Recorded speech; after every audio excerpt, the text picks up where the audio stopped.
Hello everyone, I'm Mark Griffiths from Wrexham AFC and my microphone is not close enough to me. It is now. Hooray. It's time for another Ask Wrexham podcast. So you throw in the questions and we'll try to answer them. And we've got some good ones today. I've grouped a few together because they've raised some of the questions. So here's three to start off with. Wayne Cram, is there conventional wisdom in how to play a league opponent in the Carabao Cup this early in the season? Is winning second to getting minutes in your legs? Learning more about your squad while scouting a league rival, or do you just try and win it and advance in the draw? Good question. Also, if I can just roll this all around as well, Randy Kruger asks, would this be a good game, the Carabao Cup game, to sub the goalkeeper in the second half if we have a lead, get some experience into the young lads, McNicholas? And also, Cryptic asks, are we going against the spirit of football by selling out the Pizza Cup match against Newcastle in the 21s? Should Wrexham fans join a bit of the boycott, or is that not really a thing? Are we now so big that this is the only opportunity for some of us to see the team live? Right, okay, let's go through this. Right, how seriously you take the League Cup? Well, I would say that does vary from manager to manager.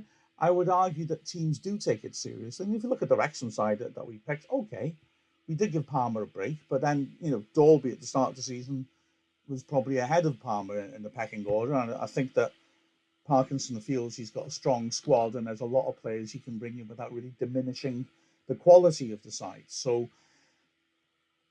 I think this is more genuine rotation where he feels that he's bringing in players of a similar quality, not somebody throwing it away. You might see, obviously, a big sort of Premier League team picking all their young players. Sometimes they'll have like some stars on the bench to throw on. But I would say generally managers are going to take the League Cup seriously, but might still use it to give minutes in some players' legs if they feel they're of that quality. I suppose some managers are a bit less keen about it, not so upset about losing some fixtures.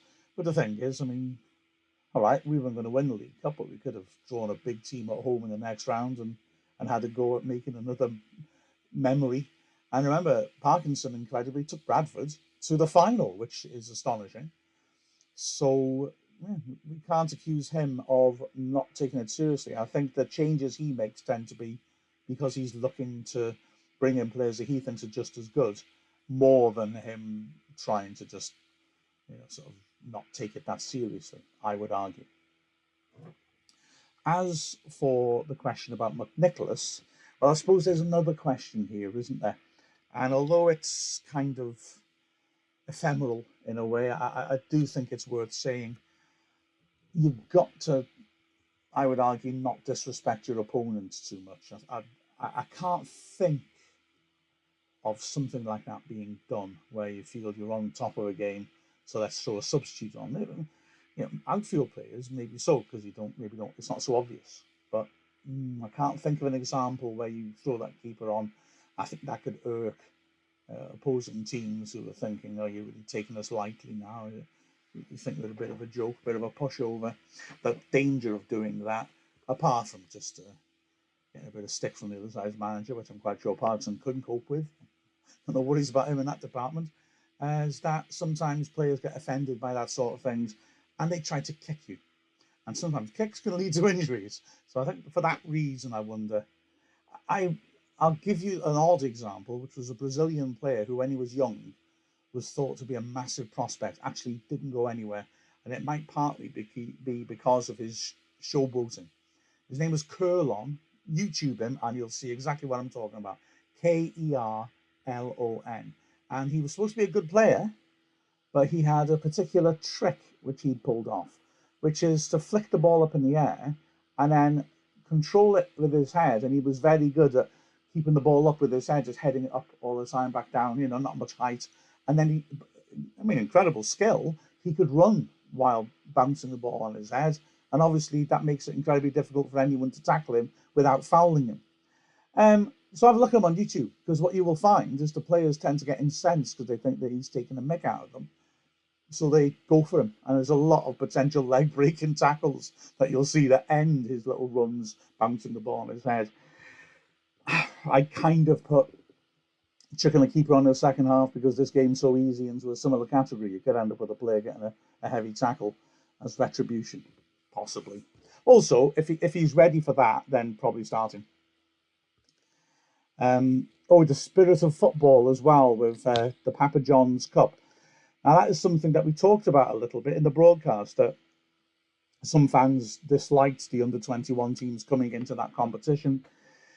It's quite difficult to tell if there's a boycott of that competition, frankly, because it doesn't get big crowds. So I don't know any boycott makes that much difference. And indeed, they've been in a couple of years now. I don't think that really happens anymore, personally. If you want to get to watch Wrexham, go to watch Wrexham.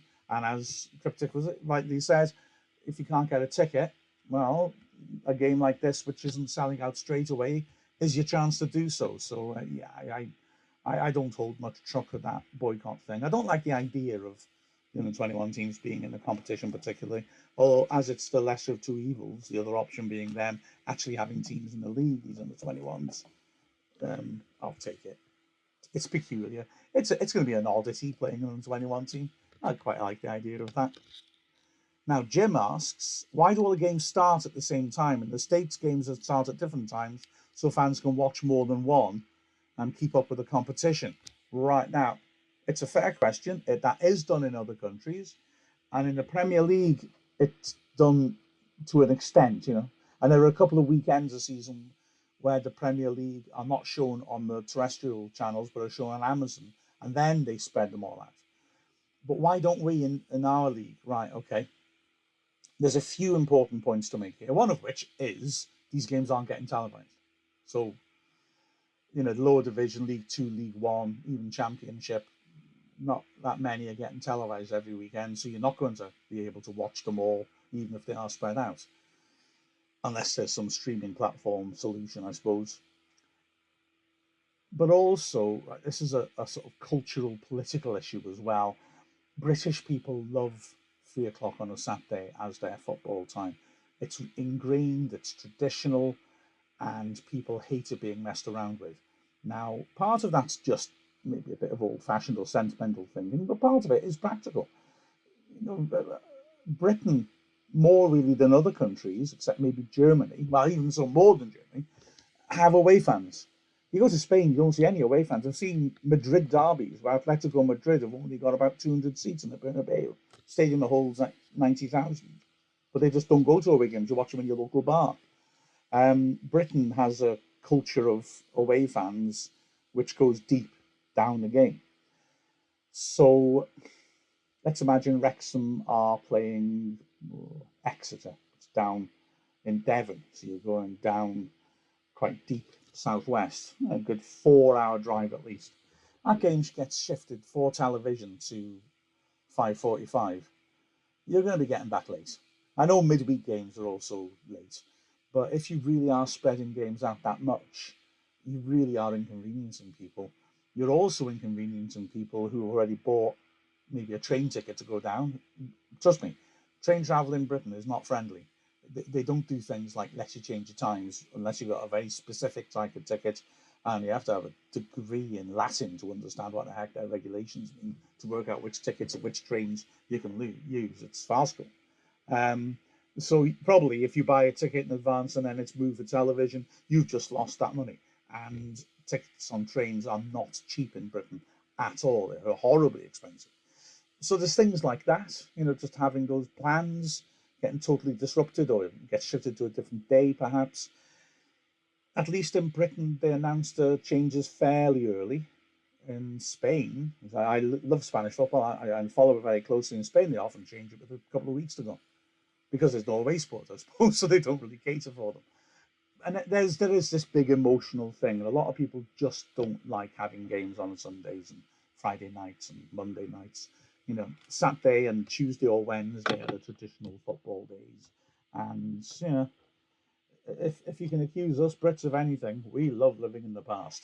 Although I like it too, I've got to be honest. And there's something fun about seeing the other games. Remember last year against Stockport, it was their results and our results at the same time and seeing what's happening. There is something exciting about that. And, the last day of the Premier League, so the last day of the season, all games must play at the same time. unless there are games that are completely dead that can play whenever they want. In Britain, actually, we don't tend to do that, but in other countries they do. But in games like that, in days like that, where everyone's playing at the same time, it's very exciting seeing everything shift and change. Bottom three alter as different goals go in. So there is a real love of that, and it's enshrined in law as well. The reasons why we have these issues of 3 o'clock matches being shown in Britain is because it's not legal. The government years ago protected 3 o'clock on a Saturday. So for 2 hours, you can't have live football on. The idea being you have to go to a game instead. And that even accounts for international football. So if a channel has the rights to Spanish football, they can't show that game between 3 and 5 in Britain. They have to show it on a delay afterwards. So yeah, it's a big emotional thing. It stands for something of British football fans as well as being practical. Now then, Dale Litton wanted more explanation as he's lost in Dallas. Well, just head towards South Fork. That's my best advice if you're lost in Dallas. He's not talking about that, is he? I'm being annoying. He's talking about this at the start of the match against Bradford. Now, he saw a picture of it, and although our photographers at the Wrexham are brilliant, it's still a little difficult to capture movement in a photograph. So what this is basically is the Wrexham fans had got up a banner to pass along. Now, this is something which was popularised first in countries like Italy, but has now become popular in Britain as well. Some incredible displays you see, but this idea just of passing a banner along, it's quite a sight to behold at football ground. Liverpool picked it up very early, and it's very impressive. Before every game, they have this big banner that you go to, and they pass it across the Kop, this huge thing. And then they also have one now down the sides of the pitch, which is impressive. So it's a show of support. It's a show of loyalty and just trying to build an atmosphere beforehand. Here's one of my little personal little peccadillos. I don't like loud music before football matches. Not because I'm old and sad, but because football fans should be allowed to make their own atmosphere. You see that games in Argentina, and the atmosphere is kicking off from about 2 hours beforehand. The Argentinians love singing, and it's worth looking up some Argentinian singing videos if you like. Clubs like Boca Juniors, Independiente, River Plate. Oh wow, the atmosphere is amazing. And then again, I went a couple of years ago, just before COVID, with my lad Ben, to see a couple of games in Germany. We saw Schalke, one of the big teams, and we also saw their neighbours, Arminia Bielefeld, and it was such a great atmosphere. The fans just waiting to get into the stand were all standing behind the stand. They were in the ground, but they instead of going straight up to the seats, they were all standing in the sort of concourse, which was open, having a beer and singing. And it was just an amazing atmosphere building up. And the away team were Magdeburg from East Germany, and they were in their seats, singing and singing away. Fabulous atmosphere created. You don't need to have be blasted by Black Eyed Peas singing "Tonight's going to be a good night," because you can make your own atmosphere. I love that. This is my personal gripe, really, if I'm honest with you. Now then, Schultz and Dooley, does this game, that's the Bradford game, count as a clean sheet for Mark Howard? Or is there another name for a game when a keeper only has penalties scored against him? Now then, I wanted to answer this particularly because I saw that some Bradford fans were obviously on the lookout for American fans because they don't know anything, and were trying to mock this question. Well, the thing I find with a lot of the questions from new football fans is that they're not only sensible questions, but they actually hit the nail on the head more than a lot of traditional British football fans who seem to think they just know everything because they were born here and don't make the effort to learn. So your question's a good one. I mean, clean sheet is just a word, it's just a phrase. A clean sheet is you don't let any goals in. Although that doesn't count penalty shootouts. Penalty shootouts are seen as something completely separate. So Howard kept a clean sheet against Wigan, even though he let in, 3 penalties. Your point is subtle, which is why it lost so many of the people who were whinging about it. Because, yeah, he's not let a goal in open play. And the reason I'm saying that you hit the nail on the head is because analysts, people working in football, looking at data, will look at statistics that include penalties, but also ones that don't. So you're absolutely right. Howard has not conceded a goal in open play in that match. Howard, in fact, we could say, has played 270 minutes and conceded one goal in open play. He can't help a penalty. So, yeah, I think that's absolutely a fair point. So a clean sheet, for reference, is no goals conceded in the 90 minutes plus added time. So penalty shootouts are something different. But a penalty would damage your clean sheet, would break your clean sheet, if you will, besmirch your clean sheet. But your question goes to a more interesting and subtle level about how many goals are actually conceded that the goalkeeper has a reasonable chance of saving. So an analyst looking at data on a goalkeeper would be more inclined to look at your understanding of it with goals conceded in open play than add the penalties in as well. So yeah, so well done. You're right. Jarvis, I love this. Did any other player go from us to Olympiacos like Matt Derbyshire? Well, let's be honest. There's a short answer to this. No.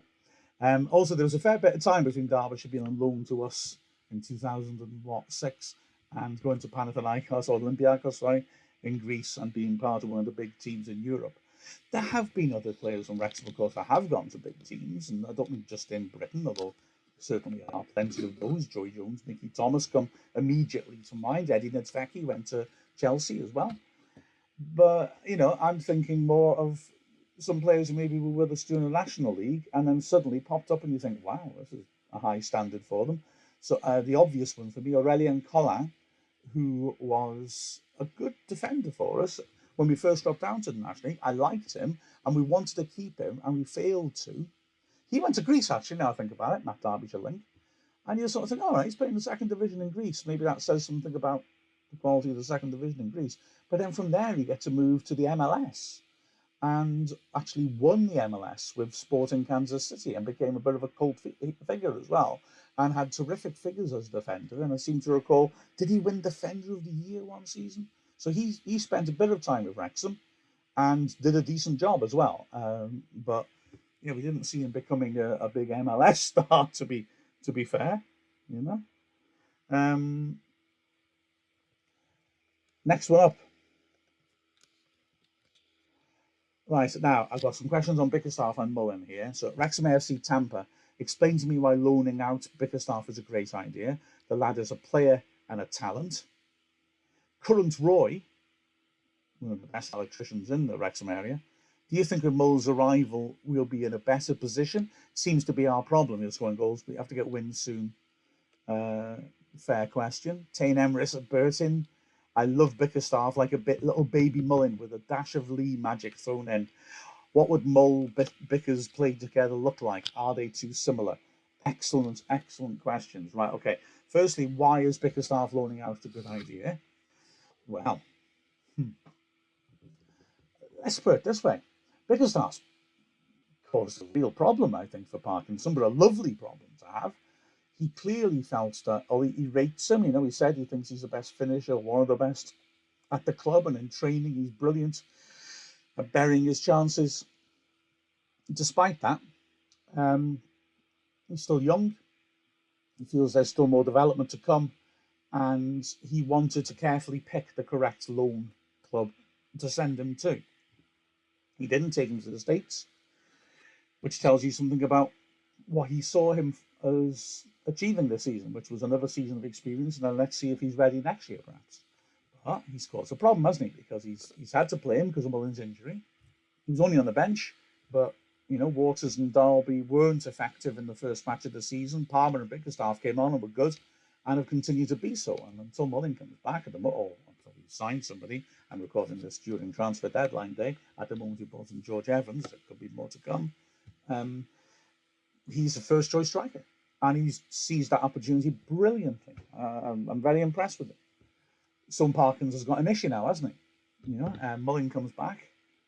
What does he do? I mean, we also have an issue, as I wrote on the Wrexham fan blog, that, let's be honest, we've got a problem with registration here. Maybe not a problem. I'm sure it's all in hand and planned out.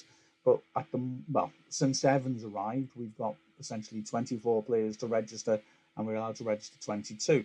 Last season, Bickerstaff was young enough to not have to be registered. This year, he does have to be. So that probably was another part of why they thought loaning him out might be a smart idea. Frees up a space. Now, Bickerstaff is taking up a space and doing really well. So, do we still want to loan him out if we bring another striker in? Or maybe so. I don't know. Maybe you can't change that registration in terms of adding extra players to it after the transfer window closes until January. So you've got to get it right. So yeah, good question. He's done ever so well. My gut feeling is I'd keep him with us, but if we have a problem with registration, it might be a decision that you can't take, Parkinson, and you'll just have to see, right, okay, you've done well for us, lad. You're clearly moving up more and more, improving more and more. We loan you out and see how you go. I don't know. He's caused a headache for Parkinson, which Parkinson, I'm sure, will be delighted with. The next question is about Mullin. Will he be able to make an impact? Well, I've got a sort of equivocal answer. Ultimately, yes, Mullin is Mullin. He will score goals at this level. Remember, 2 seasons ago, he was the player of the season at this level. Scored 35 goals for Cambridge and they got promoted. Now, 2 years on, if anything, he's improved further. So, yeah, he will have a big impact, surely, on League 2. But we have the big codicil to add in. He has had a very nasty injury, and I think the sort of, I don't want to say setback he's had this week, because physically he hasn't picked up anything more, or picked up any more injury, but just the realization that when you've got an injury like this, just getting into good condition and being able to run and keep going is difficult. Well, that's a concern, isn't it? So we mustn't rush him. We really mustn't rush him.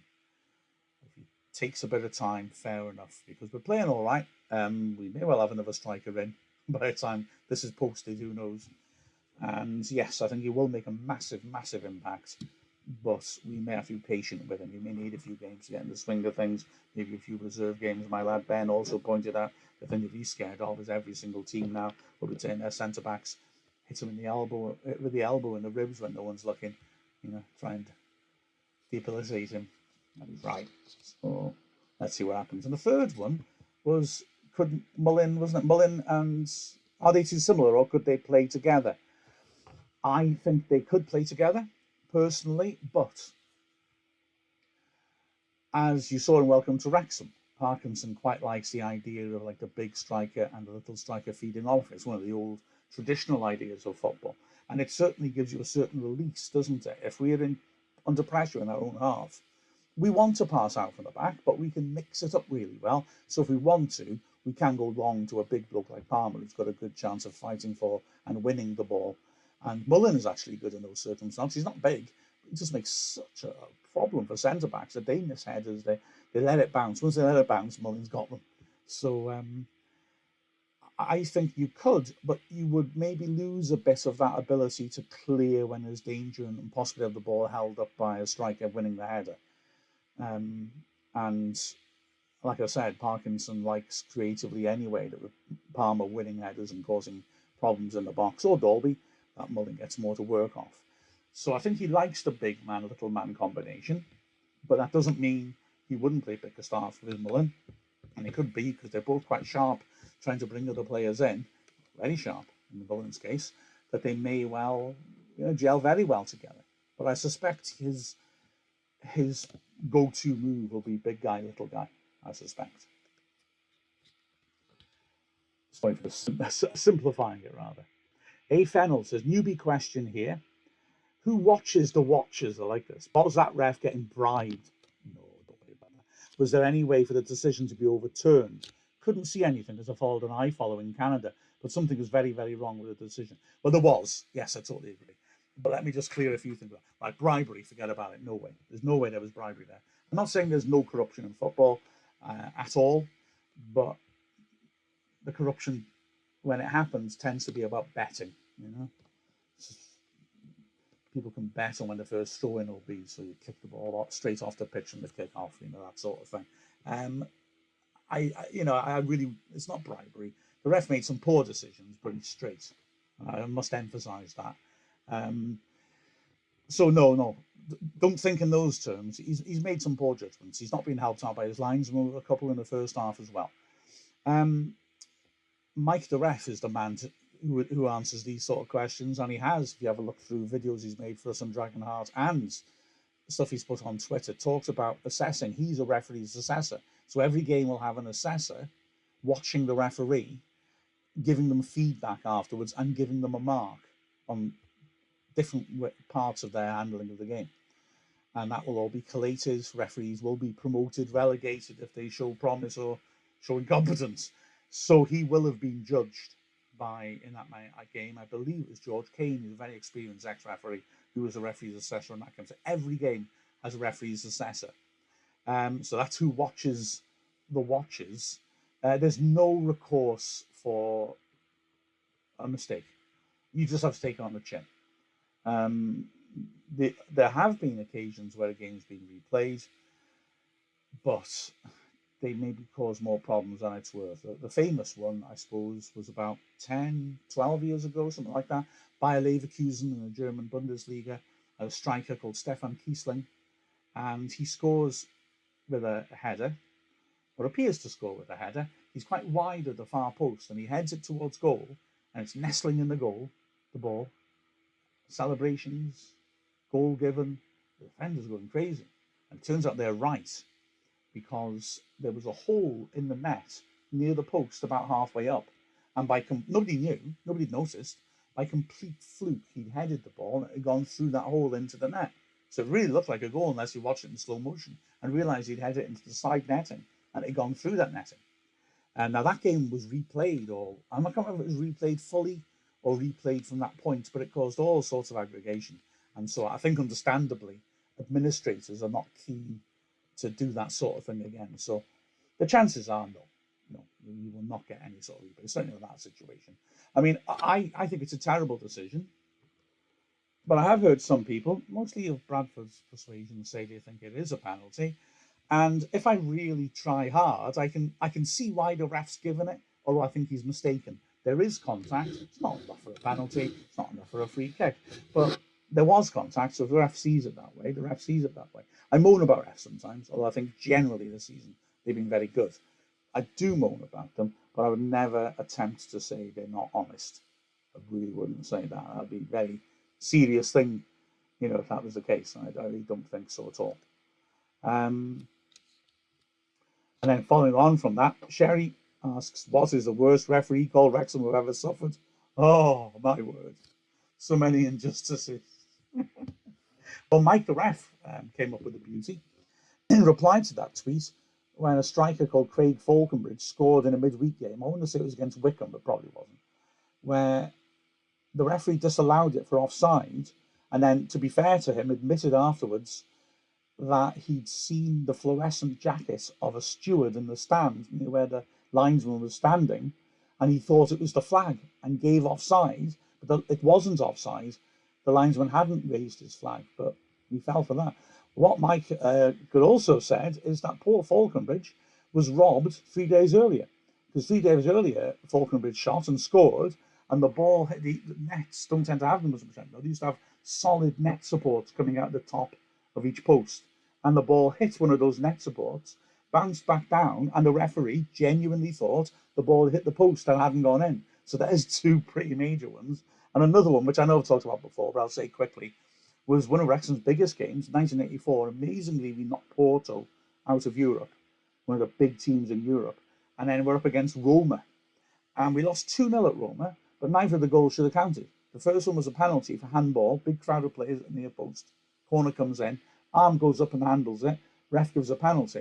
And you look at the replays, no VAR then, it was a Roma player who jumped up and handled it. The referee mistakenly thought it was a Wrexham player. So it's 1-0 to Roma. And then their second goal was a shot from outside the area, which with the current rules would have been perfectly legal.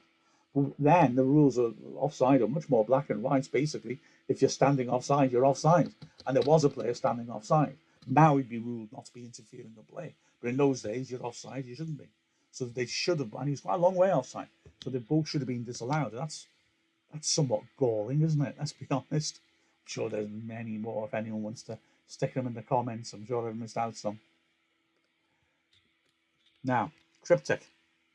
I thought we weren't allowed standing and had to be all seated because Barrow had a lot of seating areas. Right, now then, Cryptic. If you are in the Premier League or the Championship, you're supposed to be all seated. Although, if you get promoted into the Championship for the first time since that legislation was brought in, you've got 4 years grace to actually turn your stadium into an all-seater stadium. So Premier League must be all-seater, Championship must be all-seater, but you get 4 years to do it when you first come up. League One and League Two can have standing areas. You will have seen, I'm sure, the discussion about safe standing, and whether the cop should have it, and the cop stand will have that.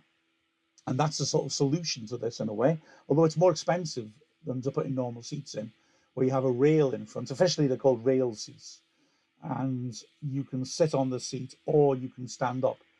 Now, the reason Wrexham are looking at this, firstly, it's quite new technology. Build a new stand and you've got the money to, you might as well go for the new technology.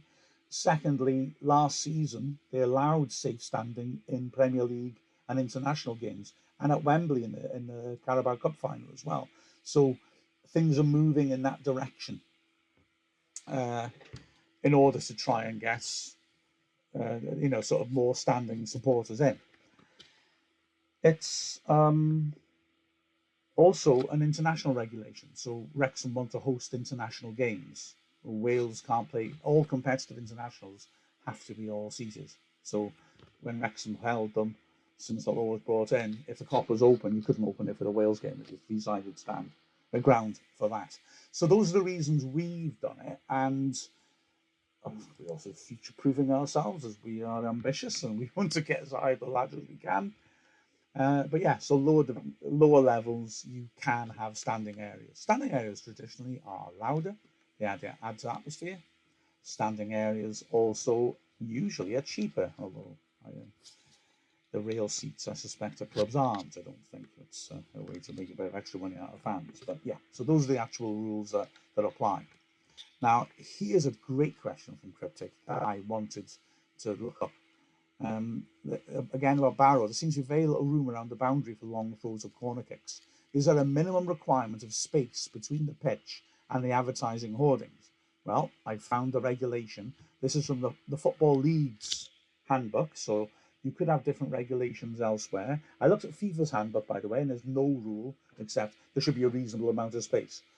So, talks about dimensions of play. Shortest distance from your touchline, that's the side of the pitches, and the pitch perimeter barrier, should ideally be 2.375 meters, but no less than 2.25. So what's that in old money? That's about 6 feet something. As you can see, well, I'm quite sure Barrow wasn't really, was it? Shortest distance between the goal line and the pitch parameter, same thing. Now, this sadly became a major issue at the end of last season because a Bath City player suffered a horrible head injury. He crashed into some barriers which had concrete behind them, right up behind the goal. It's horrible. And partly as a result of that, the government and the PFA, the Players' Union, have got together and written an open letter to the FA, Football League and National League asking for stricter regulations on safety around the pitch. Now, I know you're asking us about Tozer taking throw-ins or for corner kicks. At corner kicks, you wouldn't really see an issue. You don't tend to take a long run-up for a corner kick.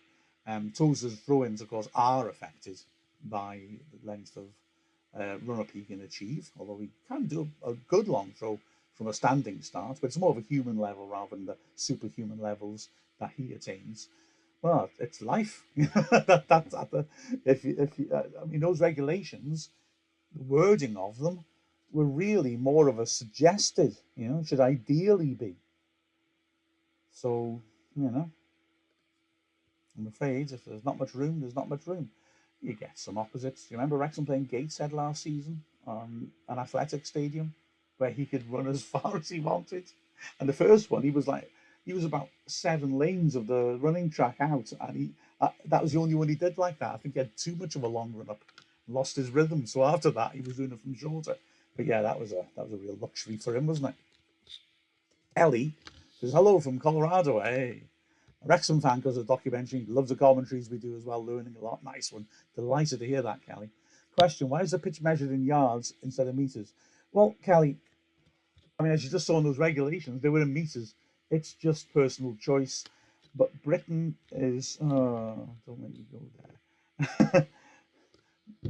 We've always clung on to the traditional measurements.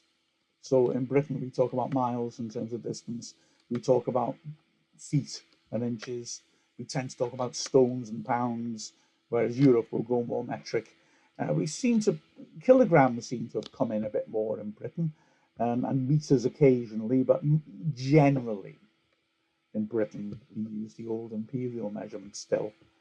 Like I say, in supermarkets, it don't. Supermarkets will have things in grams and kilograms, but generally, yeah, in Britain, that's what we do. The road signs are in miles. The cars are designed with miles on the speedometer. So yeah, it's just that. It's just that. And football is, as I said before, about Saturday at 3 o'clock, quite traditional. So yeah, it's essentially it's British people clinging on to the past, which is our national sport. And finally, Kelly Morrison's asked a fantastic question, which I'm not going to answer. Don't get angry, Kelly, but you'll realise why in a second. Is there something the goalkeeper's looking for during penalty kicks, which indicates which way he'll go? Or is he taking cues from the coaches on the sideline? As always, thanks for sharing the knowledge. What little knowledge I have, Kelly, you're more than welcome to. In this case, I'm not going to answer it now because I think that deserves a podcast on its own. I'm going to do a bonus Ask Wrexham, and I'm going to address that. I'm a failed goalkeeper. I like to think I know a little bit about goalkeeping. I don't, but I like to think it. So I'm going to do a full podcast just on that to give some examples, go into detail, and then probably, like usual, at the end say, but I haven't said that. None of it really matters. That's my style. So anyway, Kelly, thank you for that, and we'll do a full-on podcast on just that. And in the meantime, well, join us at Tranmere, of course. We'll be live on Wrexham Player, both streaming and audio. Big derby, this one. Proper match. This will be interesting.